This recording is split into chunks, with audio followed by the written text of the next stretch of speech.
Et c'est l'heure de l'invité de votre grand journal. La création de la Haute Autorité de la Santé est actée.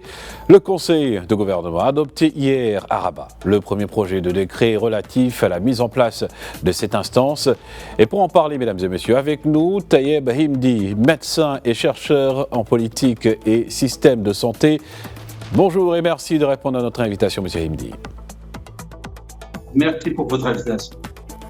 Alors docteur, avant de revenir sur le contenu de ce décret, pourquoi la décision stratégique de créer cette haute instance de la santé?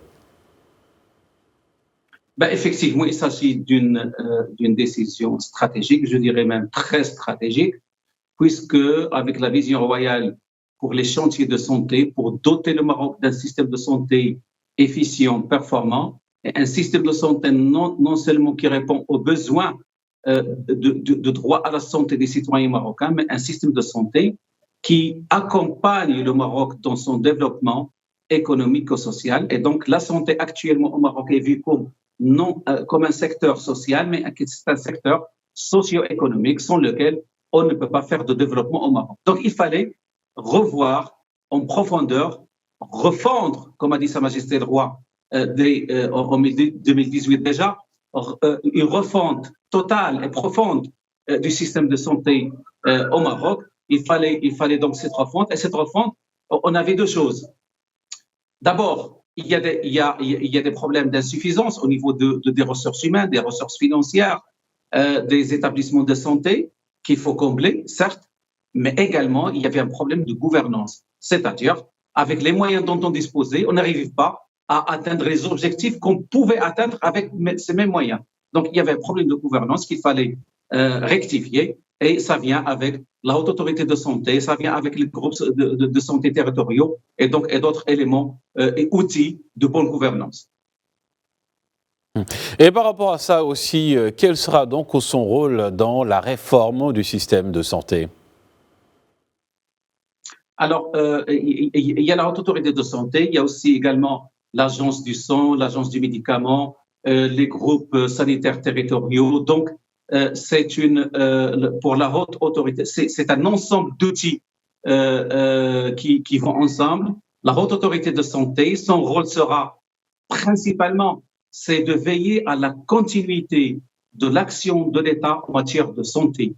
C'est-à-dire, quels que soient les changements de gouvernement ou autres, il y a une politique de santé du pays qu'il faut, cette action de santé qui, bien sûr, c'est une action qui est à long terme. Les objectifs de politique de santé, ça touche 20, 30, 40 ans même d'une nation. Donc, le rôle de la HAS, c'est en premier, c'est ça. Le deuxième grand rôle, c'est le cadrage technique et l'encadrement technique de l'assurance maladie obligatoire. Il faut dire que la généralisation de l'assurance maladie obligatoire ne peut être soutenable, ne peut être efficiente, ne peut être efficace, ne peut être pérenne que s'il y a des équilibres médico-financiers qui sont assurés, et ça revient à la HAS de gérer ça. Le troisième grand point, c'est faire les évaluations des prestations dont bénéficient les Marocains et les citoyens, c'est-à-dire l'évaluation des établissements de santé, que ce soit du public ou du privé, des médicaments, de la situation épidémiologique, l'accréditation. Donc, ce sont là les trois grands piliers du travail de la HAS. Et également, docteur, quelle forme et statut prendra cette instance? Alors, déjà par la loi, ce sera une instance qui a une indépendance, qui a une autonomie administrative et financière. Ça travaille bien sûr toujours sous la tutelle du gouvernement, puisque c'est le gouvernement, c'est le Parlement qui pose les lignes, les grandes lignes de la politique de santé dont le Maroc a besoin. Mais cette instance, la Haute Autorité de Santé, aura toutes les compétences nécessaires, elle aura toutes les attributions nécessaires pour la mise en place des politiques de santé, l'évaluation des politiques de santé, l'observation des politiques de santé, également de proposer au gouvernement et aux législateurs des réformes et des décisions à apporter, également être consulté par le gouvernement et le législateur sur les questions qui sont relatives à la santé. Donc, cette instance aura toute la latitude pour mettre en place la politique de santé voulue par le Maroc, l'évaluer, l'accompagner, la redresser éventuellement et bien sûr la renforcer sur les points positifs qui se dégagent à travers le temps. Et selon vous, quelles seront ces prérogatives ? Alors, les prérogatives sont déjà donc inscrites déjà dans la loi 0722, la loi 0722 qui découle de la loi cadre de la santé 0622, donc qui était adoptée en Conseil de ministres présidé par Sa Majesté le Roi déjà en 2022. Et les prérogatives, ce sera, comme on l'a bien dit, donc c'est l'encadrement technique de l'assurance maladie obligatoire. Quand on parle de l'encadrement de l'AMO, on sait qu'il y a la CNOPS qui est maintenant en fusion avec la CNSS. Il y a d'autres gestionnaires d'assurance maladie obligatoire, mais le rôle des gestionnaires, c'est pas le rôle de la HAS. Les gestionnaires, c'est gérer le quotidien, gérer le bilan, faire des équilibres financiers, je dirais. Pour la HAS, c'est autre chose. C'est l'encadrement technique, c'est voir est-ce que l'action, la gestion de l'assurance maladie obligatoire est compatible et répond parfaitement aux objectifs de politique de santé du Royaume. Donc, c'est au-delà de l'équilibre financier, c'est au-delà de la gestion d'une assurance d'une caisse, c'est comment faire d'une caisse de maladie un outil pour atteindre des objectifs de santé pour les citoyens. Parmi les prérogatives également, il y a l'évaluation des établissements de santé. Avant, on avait quoi? Avant, on avait le ministère de la Santé qui faisait ces évaluations, que ce soit pour les hôpitaux, que ce soit privés. Et c'était contradictoire dans un sens, puisque le ministère de la Santé, c'est un prestataire de services à travers les hôpitaux. Le ministère de la Santé, à travers les hôpitaux, ils vendent le service santé à l'assuré et aux citoyens. Et le ministère, c'est la même administration qui faisait l'évaluation et que faisait la validation et l'accréditation, ce qui est jouer le rôle de juge et partie, ce qui est malheureusement une anomalie de gouvernance.